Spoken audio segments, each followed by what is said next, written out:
Junqueira, es una abogada especialista en comercio internacional. Bueno, vamos de vuelta que está grabándose. Es una abogada especialista en comercio internacional y aunque no parezca, tiene más de 20 años de experiencia en trade. Tenía 12 cuando se recibió.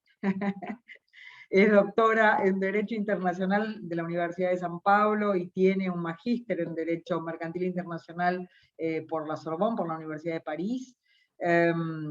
Muchísimo para leer de Carla, es reconocida como referente por importantes rankings internacionales en el área de Derecho Mercantil Internacional en Brasil, participó en muchas misiones comerciales, es reconocida por la Organización Mundial de Comercio como referente de Brasil, fue becaria de la Organización Mundial de Comercio, y ha participado en muchos papers y estudios muy importantes tanto en Argentina cuanto en Brasil. Actualmente es la creadora y socia de CJH, abogadas asociadas, junto con Ana Luisa, con Caroline Díaz, que están también con nosotros y les agradecemos.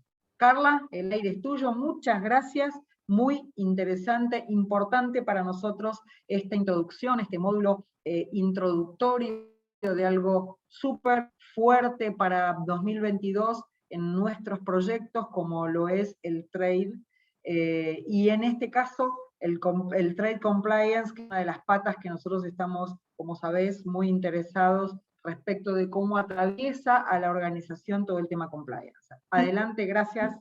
Hola a todos, buenas tardes. Gracias, Gaby, por la introducción, muy generosas palabras. Agradezco, gracias también al Grupo Brasil por la parcería, por la amistad que hemos forjado los últimos años y que ha sido mucho benéfica, ¿no?, para las dos partes.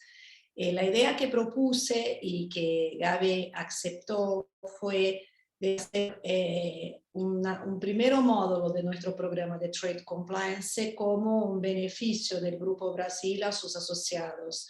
Este es un programa que tenemos en el estudio, que vemos en general a nuestros clientes de 3 módulos. Un primer módulo que es este, que vamos a partir de ahora dar a ustedes, que es un módulo de entrenamiento básico de comercio exterior.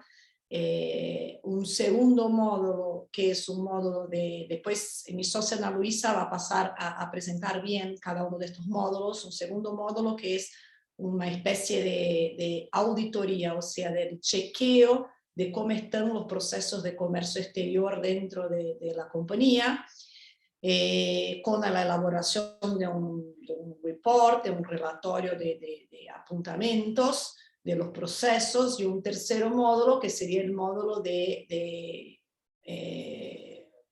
recomendaciones de apuntamiento de mejorías para reducir los riesgos de las operaciones de comercio exterior. En general, estos programas nosotros damos a nuestros clientes que a veces sí ya tienen programas de compliance implementados en la empresa, pero no contemplan la parte de comercio exterior. En otros casos, no hay ningún tipo de programa de compliance establecido, entonces el programa de compliance del comercio exterior arranca como una primera pata de un compliance más general, pero ya arranca con unas buenas prácticas de comercio exterior. Entonces hoy estoy acompañada acá de Caroline y Ana Luisa. Ana Luisa es mi socia, Caroline es una abogada especialista en comercio internacional que hace parte del estudio.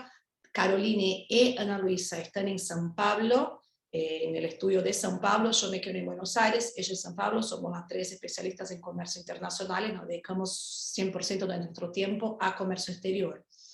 Y a partir de las experiencias, de todos los trabajos que tenemos con nuestros clientes, desarrollamos este programa. Y este programa se viene a partir de una necesidad, principalmente después de la implementación del acuerdo de facilitación de comercio, que es el acuerdo de la Organización Mundial de Comercio que firmaron los miembros, incluyendo Argentina y Brasil, y que se está implementando progresivamente en los países. Argentina está un poco atrasado con la implementación por toda la situación de proteccionismo que hay hoy en Argentina. El programa está un poco atrasado, la implementación del acuerdo, pero en Brasil está muy desarrollado. Y la implementación del acuerdo de facilitación de comercio lo que hizo fue un desarrollo de nuevas reglas, así que hay todo un framework normativo, hay toda una nueva estructura de normas para aprender, como aprender de vuelta todo lo que es comercio exterior, pero también hay un acirramiento, y perdón mi portuñol, y si alguien no entiende lo que estoy hablando, por favor interrumpa, que a veces puedo estar hablando en portuñol y no hace sentido lo que estoy hablando en español, pero hubo un aumento de los controles gubernamentales de las operaciones de comercio exterior. Entonces, todo lo que son las normas generales de obligaciones aduaneras principales y accesorias hoy están siendo mucho más controladas. Entonces, ¿qué pasa? La que se presenta a las autoridades aduaneras hoy hay que ser mucho más monitorada internamente por la empresa do que antes. ¿Por qué? Porque las actividades de comercio exterior, importación y exportación, representan alto riesgo de control aduanero, no solo en lo que es corrupción, porque ¿qué pasa? Es una operación que uno está expuesto a las autoridades fiscales, entonces hay una exposición y un riesgo de corrupción principalmente con proveedores tercerizados.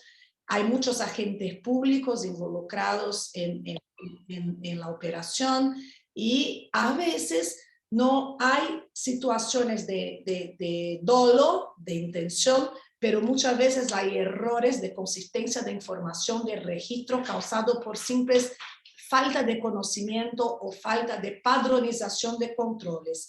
Entonces, a veces, aunque la empresa quiera cumplir las normas, que son cada vez más estructuradas y más complejas, normas de valoración aduanera, Ana Luisa va a entrar en todo esto, pero valoración aduanera, reglas de origen, documentación, clasificación, a veces el registro de la operación, de la forma como es hecho por falta de control, padronización, buenas prácticas o conocimiento, impactan un riesgo aduanero grande para la empresa.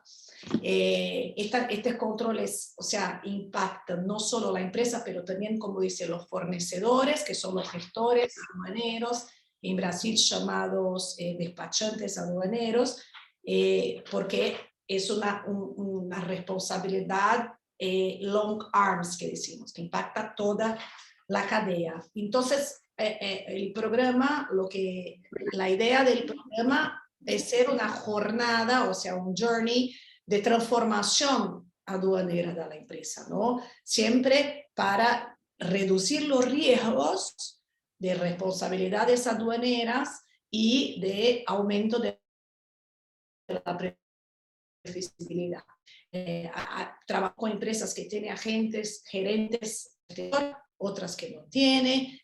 Hay que siempre ver el nivel de gerenciamiento de las informaciones, las operaciones de comercio exterior. Y después en el tercer módulo, que ya es el módulo de apuntamientos de mejoría, vamos para un otro nivel que ya es usar los controles aduaneros para buscar, además de reducción de riesgo, eficiencia, mejor competitividad, buscar mejores costos de materia prima según el país, dependiendo de los acuerdos internacionales, usar herramientas para buscar reducción. Entonces, este programa incluye, o sea, una revisión legislativa, los regímenes especiales, los controles, un poco de las infracciones, de las penalidades, y para las empresas que no tienen el control de compliance, de corrupción, también en el apuntamiento de mejoría se busca también un proceso de denuncias internas y todo esto. Esta es la idea general del programa. De vuelta. En el principio había dicho Gaby, esto no es una charla masiva porque más que no es una charla general, es un entrenamiento en comercio exterior. No sé exactamente cuánto tiempo tenemos acá, pero si no tenemos tiempo para terminar todo el primer módulo, podemos reagendar para terminar parte del primer módulo. Es un programa que nosotros desarrollamos con mucho cuidado, entonces a veces hay muchas preguntas que las empresas hacen, que ya es un programa para ya tener el entrenamiento básico en comercio exterior. Y no sé si hay dudas, si hay cualquier duda, por favor, ya me digan, si no, paso a mi socia Ana Luisa para entrar en el entrenamiento. Obrigada, solo aclarar, Carla, que estamos pensando en 1 hora, pero no sé cuánto tiempo más necesitan. A las 5, Gaby. 5 horas. No, hasta las 5 es lo que habían pensado. Perdón. Sí, claro, por supuesto, para que, por las dudas que no, como decía Carla, que no pudiera entrar todo el material hoy, solo. Pues está bien. Esta presentación normalmente lleva como 1 hora y media a 2 horas, pero podemos intentar pasar más rápido, y si no logramos, no hay problema, que podemos volver otro día. ¿Quién está presentando? ¿Es Carol o es Gaby? Carol, sí. Carol. Pues que paso a portugués, porque mi portuñol no está para una presentación público tan distinto. Así que obrigada a todos os presentes e participam do Grupo Brasil. Vou falando em geral, nós nos entendemos, mas se tiver alguma dúvida, sintam-se à vontade para me interromper. Começamos então aqui com o Trade Compliance. Vamos passar o de Trade Compliance, como deve ser feita a gestão de risco em aspectos específicos dentro das empresas, como nós estruturamos um programa de Trade Compliance e os aperfeiçoamentos desse programa para dentro da empresa. Falando um pouco, então, sobre o conceito. O Trade Compliance é um conceito de conformidade. A ideia é que a empresa ela esteja de acordo, que ela atenda à legislação de comércio exterior. E é uma natureza de cumprimento voluntário. Então, ela vai trabalhar em 2 vias, né? Não só esperar uma reação quando você sofre uma autuação governamental, e aí vai se criar uma reação devido a essa autuação, mas também preventivamente, de maneira que as empresas fazem isso de maneira voluntária, para conferir uma melhor segurança às suas operações e um melhor funcionamento no dia a dia de comércio exterior das empresas. Como a Carla mencionou, é um braço do compliance, então muitas empresas já têm os seus programas de compliance em geral, mas que é aplicado ao comércio exterior e que visa estabelecer boas práticas nesse campo. O objetivo, como toda política de compliance, é o gerenciamento de riscos. E para esse gerenciamento, nós trabalhamos com monitoramento, procedimentos e controles para que sejam endereçados esses riscos de comércio exterior e, caso eles venham a ocorrer, como eles serão tratados. Pode passar, Carol. O que nós fazemos dentro do Trade Compliance? A gente, muitas vezes, sendo da área jurídica, a gente escuta de pessoas que trabalham mais na área fiscal ou de comércio exterior, de que o comércio ele traz uma barreira, que ele traz uma dificuldade, uma vez que a gente precisa olhar um pouco para dentro da empresa para estabelecer esses procedimentos e esses controles. Porém, de início, eu gostaria de dizer que a gente está aqui de maneira colaborativa, e que toda a implementação do programa de compliance é para trazer melhorias para a empresa, e não para estabelecer uma dificuldade adicional. Então, a gente tem um trabalho que é desenvolvido nesse início, mas que a gente espera que traga muitos benefícios, que normalmente trazem. Então, é uma mudança muito de mindset dentro da empresa. A gente vai deixar de pensar no compliance como um instrumento só para combate à corrupção e cumprimento de normas, e vamos passar a pensar a compliance como um instrumento para a administração dos riscos.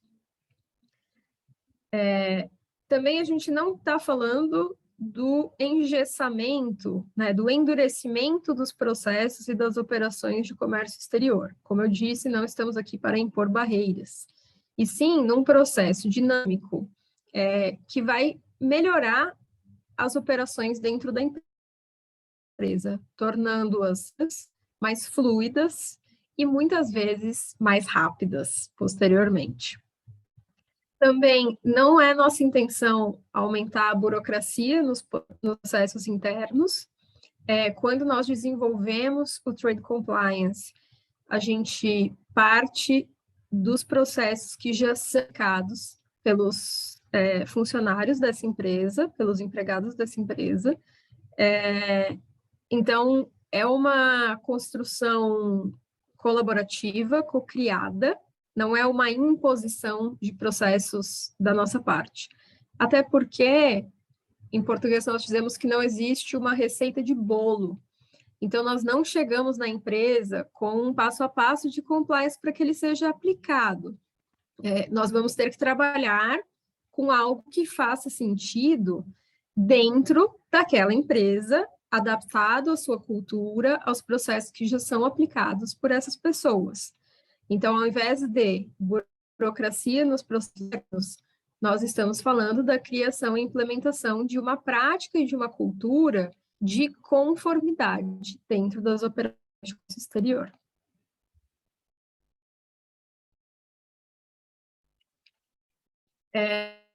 Falando um pouco, então, dessa gestão de riscos, quais são os principais problemas de comércio exterior que a gente encontra nas empresas dentro do Brasil? Quais são as principais situações que levam a problemas de comércio exterior?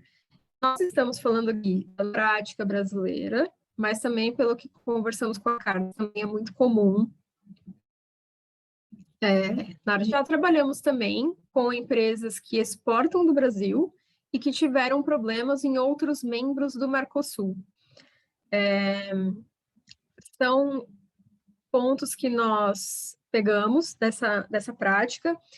A gente tem uma riqueza muito grande de assuntos, então é difícil elaborar uma apresentação única para todos. Por isso, nós escolhemos alguns assuntos, não vamos abordar, por exemplo, as modalidades de importação que existem dentro do sistema brasileiro, sistemas específicos, nem questões tributárias. Pegamos aqui esses principais erros e questões que achamos importantes dentro da nossa prática especializada de comércio exterior. Então, foram eles os que mais ocorrem, né?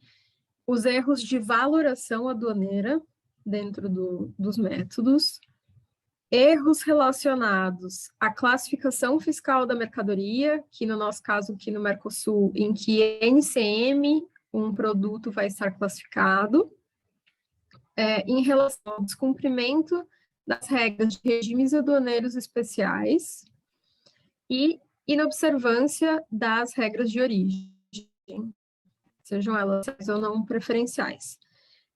Todos esses problemas, eles podem ser evitados, existe uma gestão dos processos de comércio exterior e, além disso, uma cultura de documentação dessa boa gestão. Então, a gente tem procedimentos previamente definidos e descritos que vão ser realizados pelas pessoas dentro da empresa. E também uma parte, até a gente comenta que muitas vezes envolve a tecnologia, de ter maneiras de registrar o dia a dia desses procedimentos, como eles são realizados. E, naturalmente, quando eles ocorrem, a Carla comentou que quase sempre ocorrem por desconhecimento ou por erro, mas sejam questões que surgem por erros ou por má fé de quem pratica, geram sanções administrativas. No regulamento aduaneiro brasileiro, essas sanções administrativas, elas podem ser a incidência de uma multa, podendo chegar até ao perdimento da mercadoria, né? Então, além de ter que pagar, despender um dinheiro, a empresa ainda perde o bem que estava sendo importado ou exportado. E além dessas sanções administrativas, temos também sanções penais, quando aplicáveis, pois algumas dessas infrações, elas são também crimes no Brasil. Pode passar, Carol, por favor. Aqui nós apresentamos quais são as normas importantes para o cumprimento, né, para conformidade em comércio exterior no Brasil. Então, nós temos leis, mas são poucas. Acho que a principal lei que nós utilizamos é a Lei do Processo Administrativo, que é uma norma procedimental. Porém, as principais normas em mérito, em conteúdo, são as instruções normativas da Receita Federal Brasileira, as portarias da Secretaria de Comércio Exterior, resoluções da Câmara de Comércio Exterior, que é uma Câmara interministerial brasileira, que tem na sua competência a aplicação, por exemplo, de medidas de defesa comercial, de criação de ex-tarifários, de fixação de tarifas, né, aranceles em espanhol, a gente fala tarifas em português, e são resoluções que efetivamente alteram o ordenamento de comércio exterior brasileiro. Também temos, mais raramente, as portarias da Secretaria Especial de Comércio Exterior e Assuntos Internacionais, a CECINT, também, às vezes, sobre questões mais procedimentais. Mas eu diria que o dia a dia, o operacional, vai estar nas instruções normativas da Receita Federal e nas resoluções da Câmara de Comércio Exterior.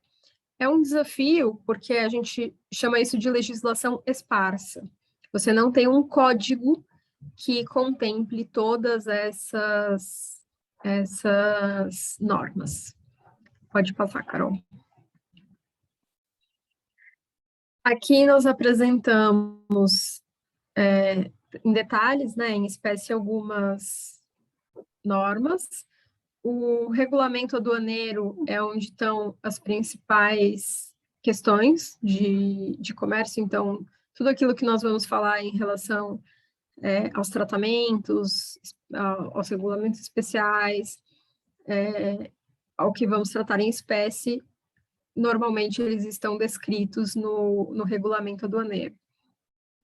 Classificação fiscal, a Receita recorre muito ao próprio sistema harmonizado, não teria como ser diferente, e quando aplicável também ao Mercosul, né, a nossa NCM. A valoração aduaneira, ela está, no Brasil, regulamentada pelas instruções normativas da SRF 327/318, de 2003, e a fiscalização aduaneira na Instrução Normativa RFB 1986, de 2020. Caso vocês precisem consultar normas, podem começar por essas, porque a dúvida de vocês muito provavelmente vai estar respondida num desses documentos. Pode seguir, Carol. Agora a gente entra nos pontos específicos em que a gente atua mais diretamente na gestão de riscos, e aí eu vou pedir para a Caroline tratar desses pontos de atenção em específico. Muito obrigada. Bom, a gente vai destacar um pouco agora a parte de classificação fiscal e depois de valoração aduaneira, que tem pontos específicos a serem apresentados. Primeiro, em relação à classificação fiscal, o que é a classificação fiscal, né? É você classificar o seu produto dentro da linha correspondente. Aqui no caso do Brasil e do Mercosul, a gente fala da NCM, e é um dos atos mais importantes da operação de comércio exterior. Aqui a gente elencou 4 pontos principais a serem observados em relação à classificação fiscal, baseado na nossa experiência do que a gente vê de problemas em relação a isso. O primeiro ponto é que só existe uma classificação correta. As regras de classificação de mercadoria mundiais, elas foram construídas de um modo que o bem vai se encaixar sempre em apenas uma linha, uma descrição na NCM. Então, você nunca vai conseguir escolher qual a linha que você vai classificar o seu produto entre diversas linhas corretas. Não. O produto sempre vai ser corretamente classificado em apenas uma linha. Com essa situação, é muito importante que exista uma consistência na classificação dos produtos. E essa consistência, ela tem 2 óticas, a ótica interna e a ótica externa. A ótica interna é você determinar a classificação e seguir com essa classificação para todas as suas importações da sua empresa desse bem. Então, essa classificação interna, ela é uma classificação fiscal ao longo do tempo. Então, ela inclui você não alterar subitamente uma classificação fiscal que já vai sendo utilizada dentro da empresa para esse produto, o que pode levantar questionamento das autoridades. Mas também é necessário uma consistência de classificação externa. Então, você utilizar no Brasil a mesma classificação utilizada internacionalmente para esse produto, e se atentar para que a sua classificação como empresa seja a mesma do seu fornecedor, seja a mesma das suas empresas subsidiárias, seja a mesma da sua matriz. A classificação, ela demanda muita diligência das empresas e nem sempre é fácil, porque tem muitas pequenas particularidades nas descrições, nas linhas da NCM. Então, nem sempre é fácil identificar qual é a classificação correta para o seu produto. E, para isso, a Receita Federal Brasileira tem um mecanismo de solução de questionamento sobre a classificação adequada. Porém, você questionar a Receita Federal Brasileira sobre essa classificação é um procedimento que deve ser feito de maneira estratégica, visto que essa classificação ela é vinculante e pode gerar também um passivo em relação a classificações do passado. Então, antes de você, da empresa, ir questionar a Receita Federal sobre a classificação que ela deve dar ao seu produto, existem outras fontes de consulta que podem ser acessadas para que não tenha esse risco em consultar a Receita. Então, podem ser consultados os pareceres da classificação da Organização Mundial das Alfândegas, As próprias soluções anteriores da Receita, que outras empresas já podem ter tido a mesma dúvida que a sua empresa, e isso fica disponível no site da Receita, você pode já acessar soluções anteriores. E também existem diversos profissionais que são especialistas em classificação fiscal.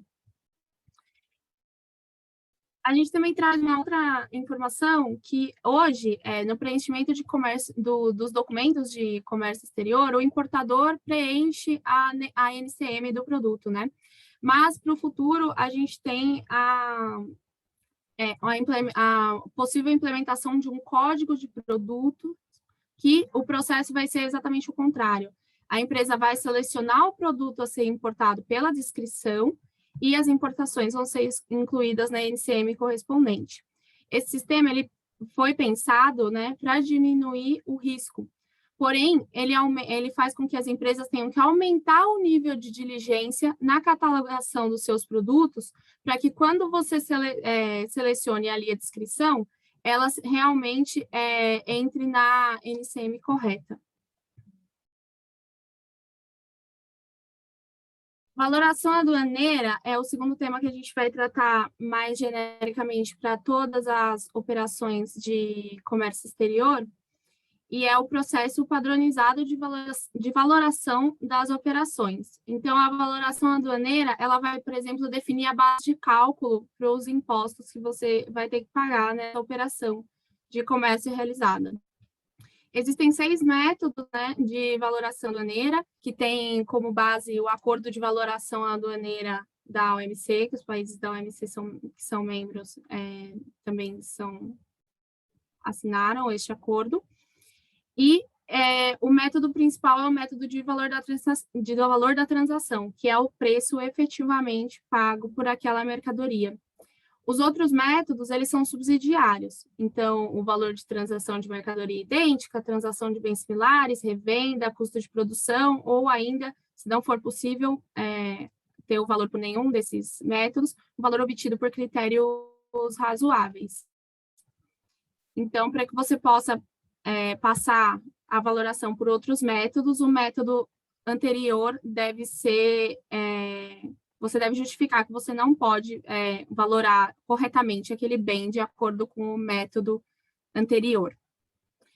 Ainda, independentemente de qualquer um dos métodos utilizados, ainda vai ser computado nesse valor o custo de transporte até o local de entrada no território aduaneiro, as despesas de carga, descarga, manuseio, outras relacionadas a esse transporte até o desembaraço e o custo.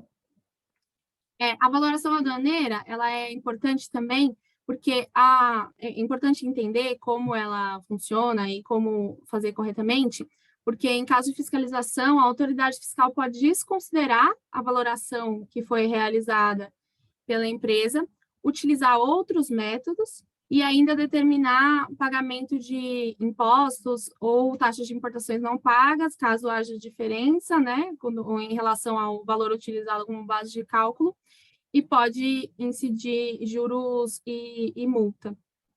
E toda a realização de valoração aduaneira, ela pode ser realizada a revisão até os últimos 5 anos das importações realizadas. Então, aqui, nesse caso, para os fins de valoração aduaneira, também é muito importante ter a guarda e dos documentos e ter bem documentado como que foi realizada as questões de valoração aduaneira por esse período de 5 anos.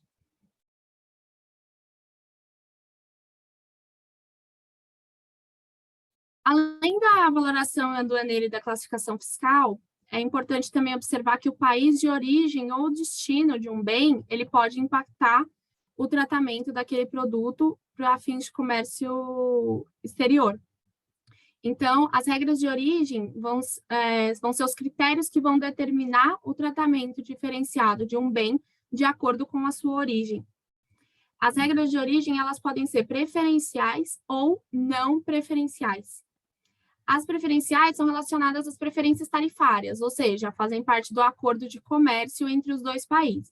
Então, por exemplo, as regras de origem do Mercosul são regras preferenciais, pois elas fazem parte do acordo de comércio comércio dos membros do Mercosul. As regras de origem não preferenciais são todas as outras em que a origem pode ser relevante para o controle do bem. Então, inclui temas como defesa comercial, investigações de origem, controles de normas técnicas e sanitárias, entre outros temas. Aqui eu trouxe as situações que você vai precisar comprovar a sua origem por meio de um certificado de origem, que no Brasil é emitido por empresas homologadas. Então, primeiro, as situações de preferências tarifárias, né, quando um dos bens faz parte de um acordo de comércio entre o país de origem, entre o Brasil e o país de origem e destino. E é importante notar que no Mercosul existem critérios específicos para a determinação de origem dos produtos dentro do bloco. A regra geral de determinação de um produto, ela envolve critérios de agregação de valor. Então, você vai verificar, de acordo com as regras ali gerais, quanto que foi agregado de valor naquele produto, naquele país, para determinar se ele é originário daquele país. No Mercosul, não é apenas critérios de agregação de valor, também tem um critério de mudança de classificação tarifária, que pode ser empregado para você determinar a origem de um produto ali dentro do bloco. Passando pelos pontos gerais que a gente comentou, né, das operações regulares de comércio exterior, a gente passa a tratar das regras brasileiras de regimes especiais nas operações de comércio exterior. Então, são as regras de entrada e saída de produtos em regime diferenciados por conta da sua finalidade. E a finalidade geralmente já está indicada no nome do regime. Aqui eu trouxe os 4 primeiros regimes que a gente vai falar, e depois a gente vai falar do regime mais utilizado pelas empresas hoje em dia, que é o drawback.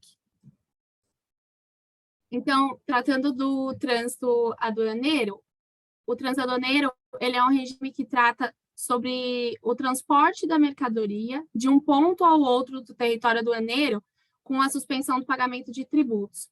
Então, é um regime aplicado para, por exemplo, mercadorias que desembarcam num porto no litoral e são transportadas para um porto seco dentro do país, ou também para mercadorias estrangeiras que são descarregadas aqui, mas estão só de passagem pelo território nacional. Então, elas vão ser, na verdade, levadas para outro país, elas não vão entrar no território aduaneiro brasileiro. O maior ponto de atenção do trânsito aduaneiro é que é o controle fiscal a ser realizado. Toda a responsabilidade nesse trânsito entre os pontos do território aduaneiro é do transportador. Então, a empresa importadora tem que ter uma habilidade de gerência do terceiro, de gerência desse transportador, né, nesse caso, porque é necessária toda uma atenção a todos os fatos que devem ser comunicados às autoridades. Então, qualquer mudança de itinerário desse trânsito, alterações das condições do bem, o bem não pode ser alterado nesse trânsito, tem que ter todo um controle fiscal muito forte durante essa movimentação de carga, podendo incluir até lacres no produto para ele não ser modificado. Então, é uma habilidade de gerência desse transportador para que o regime não seja descaracterizado. O entreposto aduaneiro é a atividade de armazenamento do bem estrangeiro com suspensão de tributos. Então, você permite o armazenamento do bem para um controle sem o imediato recolhimento. Então, é muito utilizado para quando você precisa receber, ou você está recebendo um produto importado no Brasil e não pode realizar o imediato recolhimento desses tributos por algum motivo. E na exportação também é utilizado quando você encontra uma situação muito transitória específica ali naquele momento. Por exemplo, você está pronto para exportar um produto, mas acontece uma desvalorização cambial muito grande naquele momento. Então, você pode usar o regime de entreposteiro para não precisar fazer automaticamente aquela exportação ali naquele momento e sofrer um prejuízo. Existem 2 tipos, né, de entreposto aduaneiro, que o primeiro, você armazena a mercadoria num recinto de uso público com a suspensão dos tributos para que futuramente você nacionalize esse produto ou exporte, que foi o exemplo que eu dei para vocês. E o outro tipo é quando você armazena esse produto num recinto alfandegado privativo, quando você vai realizar uma exposição dessas mercadorias. O prazo do regime de entreposto aduaneiro é a partir de 3 anos, até 3 anos a partir dessa admissão do produto no entreposto, mas quando se trata de um produto que vai ser exposto, ou vai fazer parte de uma feira, algum evento nesse sentido, o prazo é um pouco diferente. O produto só pode chegar 30 dias antes do evento e deve deixar o país até 30 dias posteriores. Esse regime também permite que sejam feitões do produto. Então, se você vai exportar o produto, você pode realizar etiquetagem, você pode fazer marcação, você pode, no caso das feiras, você pode fazer testes de funcionamento desse produto, pode reacondicionar ele em outras embalagens, pode acondicionar ele na embalagem, pode fazer algum tipo de reparo e alguma modificação mais que não seja tão profunda nesse sentido. Os pontos de atenção do entreposto aduaneiro são o prazo, obviamente, e as questões de cobertura cambial que devem ser observadas quando o produto é destinado à exportação. O depósito especial é o nosso terceiro regime que a gente vai abordar aqui. Ele se trata da estocagem de partes e peças para manutenção ou reposição com a suspensão dos tributos. Então, ele permite que você estoque materiais de reposição e de manutenção com a suspensão dos impostos, para que sejam empregados em atividades de setores que são definidos pela Receita Federal, que são para os setores produção agrícola, toda a parte de infraestrutura modal, então trens, rodovias, mineração, itens hospitalares, energia elétrica, pesquisa e itens de defesa nacional. Assim como o entreposto, é preciso ficar atento ao prazo, que nesse caso é até 5 anos da admissão, e os controles de utilização desse produto para as finalidades que foram definidas. Aqui, o nosso quarto regime que a gente vai tratar é o regime aduaneiro especial de entreposto industrial, por meio do sistema SPED, que é reconhecido como RECOF-SPED. Esse regime ele tem como objetivo a importação de bens para industrialização, mas também pode ser utilizado para compras de insumos no mercado local, né? O RECOF-SPED ele é um pouco mais abrangente que o drawback, que já é mais conhecido. Então, você importa um insumo, ele pode ser utilizado para industrialização ou não, pode ser revendido diretamente o insumo que você importou. E os produtos finais que forem industrializados com esse insumo, eles podem ou não também ser exportados. Mas para que o objetivo de promover a importação de insumos e posterior exportação de produtos de maior valor agregado seja cumprido, existem alguns limites nessa não industrialização ou venda do produto no mercado interno. Então, devem ser exportados produtos no valor mínimo equivalente de 50% do valor anual dos insumos adquiridos. Então, você tem que exportar 50% do valor que você adquiriu. Esse valor não pode ser inferior a $500 mil por ano. E, anualmente, pelo menos 70% das mercadorias que você admitiu pelo regime devem ser utilizadas na produção dos bens. Então, apenas 30% dos insumos você pode revender sem industrializar. Para finalizar os regimes especiais, a gente traz o drawback, que é um regime de incentivo à importação de matérias-primas para a produção de bens a serem exportados, bem como o RECOFSPED, que é um regime mais difundido entre as empresas e tem dois tipos diferentes, né? O primeiro é a isenção, onde você tem isenção ou redução de tributos para repor um estoque de um insumo que você já usou na industrialização de um produto que você já exportou.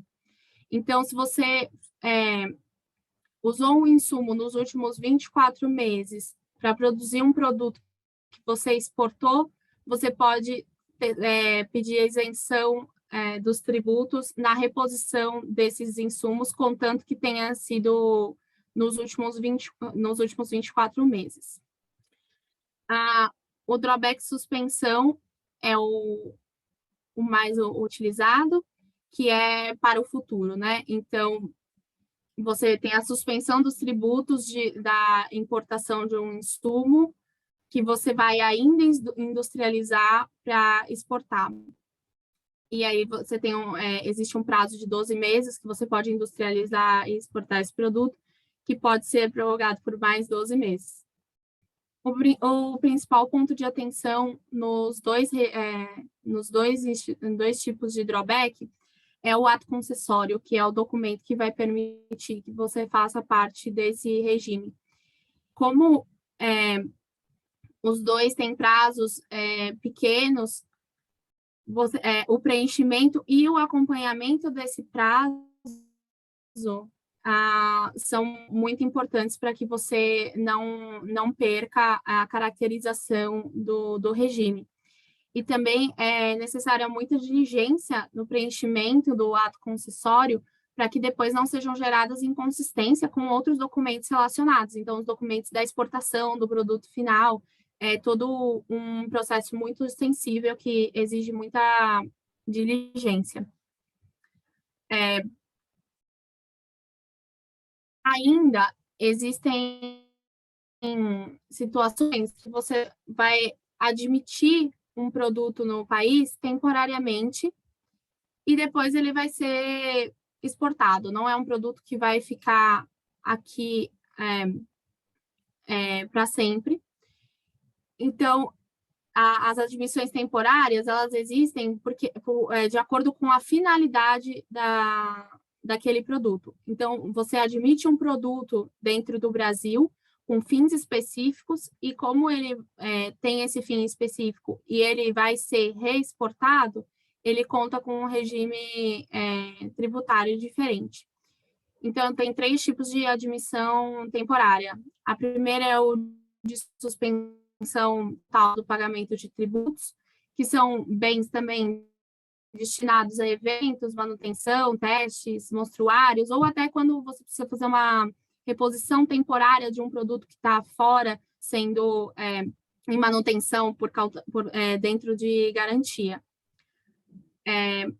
Esses produtos são admitidos temporariamente por 6 meses no Brasil, prazo que pode ser prorrogável por igual período, tem suspensão dos tributos correspondentes, mas assim como todos os outros de admissão temporária, para que seja caracterizada a admissão temporária, o produto tem que se adequar à finalidade, ele tem que ser utilizado para a finalidade que ele está sendo admitido temporariamente. Então, é necessário um controle muito grande para que ele não haja desvio de finalidade desse produto. A admissão temporária para utilização econômica é em relação a bens que vão ser admitidos no país para prestação de serviços a terceiros ou até para produção para venda. Nesse tipo de admissão temporária, a empresa faz o pagamento antecipado dos tributos proporcionalmente ao tempo de permanência. Nessa admissão, o prazo máximo de permanência do bem no Brasil é de 100 meses, que dá 8 anos e 4 meses. E quando da entrada do produto na admissão temporária, a empresa paga 1% do total devido para cada mês de utilização no Brasil. E é um tipo de admissão que exige garantia caso o montante dos tributos exceda mais de R$100 mil. E, por último, o aperfeiçoamento ativo, que são bens que são recebidos no Brasil para serem beneficiados levemente para montagem, renovação, conserto, e são reexportados ao seu país com um prazo máximo de 5 anos. Assim como existe a admissão temporária, também existe a exportação temporária, que pode ser regular, né? Quando o país quando o bem sair do país condicionado a uma reimportação no mesmo estado, então não há modificação, e para aperfeiçoamento passivo, que é quando esse bem sai do país para que ele seja montado, beneficiado, entre outros. Aqui na exportação temporária é a suspensão no imposto de exportação, quando existir. No Brasil, não tem muitos produtos que têm imposto de exportação, mas caso houver e ele foi exportado temporariamente, a suspensão desses tributos.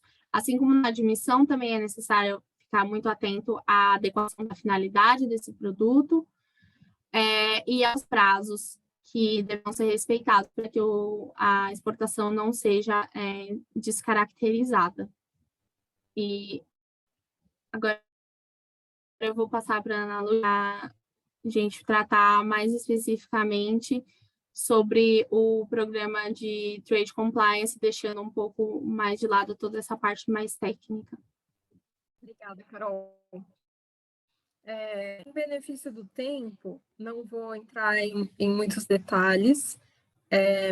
Gostaria de dizer que essas são as principais questões que a gente avalia, mas existem outras. E quando nós aplicamos essa etapa para os nossos clientes, essa etapa ela tem um objetivo de nivelar o conhecimento entre todas as áreas da empresa, porque muitas vezes as operações de comércio exterior elas são realizadas por diferentes pessoas, e então é importante que todas elas saibam quais são as principais modalidades, as principais normas que devem estar atentas ao longo daquele processo. Após nivelado esse conhecimento genérico dentro da empresa, o módulo seguinte do nosso programa de Trade Compliance é o estabelecimento de um programa específico para a empresa, em que aí não estamos falando de um treinamento genérico, mas sim do dia a dia de cada operador de comércio exterior dentro da empresa. Nesse sentido, nós executamos essas 5 etapas na criação e implementação do programa. Uma primeira etapa de mapeamento, em que nós vamos conhecer as operações da empresa e verificar possíveis questões que existam e que precisem ser resolvidas. Olhamos um pouco também para o histórico, para o passado, autuações que podem já ter ocorrido, situações em que uma falha no processo de comércio exterior e como prevenir essas autuações no futuro. Num segundo momento, nós vamos criar de maneira colaborativa procedimentos que sejam necessários para endereçar essas questões de comércio exterior que nós verificamos na etapa anterior. Como eu comentei anteriormente, essa construção ela se faz a partir dos procedimentos que a empresa já aplica e também considerando a cultura. O melhor programa de compliance é aquele que a empresa vai cumprir.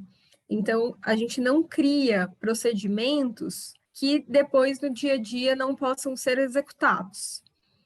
Por isso é importante essa cocriação, e dentro dessa etapa é necessário também uma participação dos membros da empresa. E aí, posteriormente, nós trabalhamos junto na implementação, porque é necessário propagar esse trabalho que foi realizado e difundir essa cultura entre os participantes, e deixamos a empresa apta a que ela faça o monitoramento de quais foram os benefícios colhidos pela empresa depois da implementação do programa de compliance, e que ela possa atualizar o programa conforme seja necessário. Pode passar, Carol, lá para o final já. Dentro desse processo, nós muitas vezes vamos, não só no objetivo do compliance, de aumentar a segurança e a conformidade das operações de comércio exterior da empresa, e para isso nós colaboramos, nós construímos junto esse programa junto com a empresa e capacitamos as pessoas, mas também é uma oportunidade para descobrir outras reduções de custo ou reduções de tempo.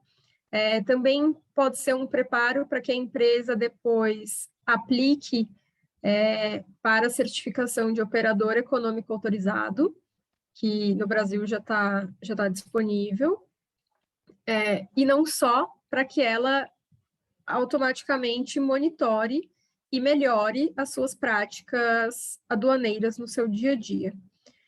Eu acho que da nossa parte era isso.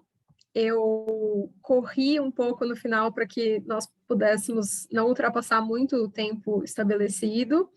E, Carla, comentários finais? Sí, la conclusión es, hicimos una parte muy técnica, muy pesada de todo lo que es las operaciones de la óptica del importador en Brasil, del exportador de Argentina o una empresa argentina con negocios en Brasil, para que sepan toda esta miríade, ¿no? de normativas que existen en Brasil, el riesgo que esto puede pasar. En general, cuando hacemos el programa, cuando un cliente nos contrata el programa, miramos bien la actividad de cada empresa y ahí vemos cuáles son los países que están involucrados, cuáles son las operaciones, por qué puerto van, y ahí entran otros aspectos, otros detalles aún más técnicos, pero es un entrenamiento más focado según la localización y la actividad de la empresa. Algunas que tienen vi que hay bancos acá, hay trade finance, toda la parte de Banco Central, después hay otras que tienen cuestiones sanitarias, que hay Anvisa y Senasa involucrada, y ahí hay detalles de cada una, pero en general es esto lo que queríamos pasar. Y ahí, Gaby, te vuelvo la palabra. Fantástico, sí, estaba esperando, no quería interrumpir. Bueno, primeramente, gracias. Nosotros conocemos que hay una complejidad en el comercio exterior o en el trade, digamos, que es necesario, por eso desde el principio yo decía que estaba convocada la gente que está acostumbrada a este ámbito, por eso no era una presentación masiva. Muchísimas gracias, es un lujo tenerlas, realmente ha sido de mucho detalle. Vamos a mandar un resumen a todos los que estuvieron presentes hoy, inscribieron para que puedan también fijar esos conocimientos, y bueno, por supuesto a todos los que están presentes y a todos los que hemos invitado también decirles esto que vos mencionabas recién, que hay una confusión de esto que es más tailor-made, como para cada una de las compañías, que está bueno que sepan que pueden trabajarla con ustedes en forma privada, que tienen acceso y contacto con ustedes de manera privada cuando cada uno de los presentes o de la gente lo requiera. Si les parece, entonces, aparte del lujo, como han entregado en tiempo, ¿quieren algún otro cierre o alguien, inclusive si quieren hacemos 3 minutos más de alguna pregunta, sobre todo la gente que está súper acostumbrada a esto, quedó alguna duda, les dejo el micrófono abierto por 2 o 3 minutos para que puedan consultarles. Aprovechen que tienen a las especialistas. Si alguien quiere. no sé, veo que están todos, es mucha información, Carla, mucha información. Sí. Tenemos todavía un montón de gente en la sala, Es muy técnico, es pesado, o sea, tenemos conciencia de esto. En general, por eso en los programas tenemos más tiempo, puede ser presencial, hay 2 o 3 no, pero está muy bueno que no se escapa nada de esto, no. y que eso implica que justamente se valoriza mucho más todo este conocimiento después puesto en práctica a medida, ¿no? Tailor-made, como decía recién. Bueno, Nicolás, Marcelo, Claudio, Gladys, Lucía, al otro Claudio también, Inés, no quiero olvidarme de nadie, Natalia, todos los que están con nosotros, Ana y Carolina, y por supuesto, muchísimas gracias, Luis, que estuviste con nosotros hasta ahora. Yo quería darle a las disertantes muchas gracias porque realmente para mí fue muy productivo, que yo por suerte conozco una parte, entonces fue muy productivo porque descubría alguna serie de cositas nuevas. Y creo que fue muy, muy buena la charla. Felicitaciones por la charla. Y gracias. Gracias, Luis, por el aporte. Bueno, entonces los liberamos, ya que empezamos y 5, los liberamos también. Muchísimas gracias, Ana, Caroline y Carla. Es realmente un lujo y esperamos seguir creciendo y volviéndonos a ver con un 2022 que, como decía al principio, se las trae en materia de comercio internacional, que tenemos pretensión de que sea uno de nuestros grandes trabajos del año que viene. Gracias a todos. Bueno, Gracias.